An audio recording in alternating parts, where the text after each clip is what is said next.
Ka nisur puna për rikuperimin e pikës panoramike pas ankesave të vazhdueshme të qytetarëve, turistëve, por dhe raportimeve të medias. Gjatë ditës së sotme kanë filluar ndërhyrjet e para për vendosjen e xhamave mbrojtës dhe sistemin e infrastrukturës së zonës. Sipas kryetares së Bashkisë Vlorë, Brunilda Mersini, pika panoramike përbën një element të rëndësishëm për qytetin dhe duhet të rikthehet në një atraksion të denjë për turistët dhe banorët vendas. Ajo theksoi se kjo ndërhyrje përfaqëson vetëm fazën e parë të projektit. Kryebashkiakja bëri me dije se në vijim do të ketë dhe një fazë të dytë, e cila do të përfshijë sistemimin e plotë të zonës ku ka pasur rrshqitje dhera, si dhe mbjelljen e pemëve dhe gjelbërimin e territorit përreth. Qëllimi i kësaj faze është shmangja e incidenteve të mundshme dhe kthimi i pikës panoramike në një hapësirë të sigurt dhe tërheqëse turistike.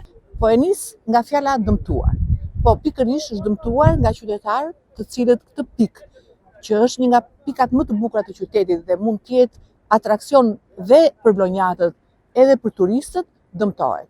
Kemi marrë masa me një projekt që të gjithë detajet teknike të jenë të qëndrueshme me kohën, pra xhamat të jenë temperuara dhe strukturat të jenë të qëndrueshme, por siç e shikoni, terreni këtu ka disa problematika sepse është i dëmtuar edhe mund të bëhet problem edhe për ndonjë aksident në njerëzit që vinë, pra duam ta riformatojmë të gjithë këtë pikë panoramike.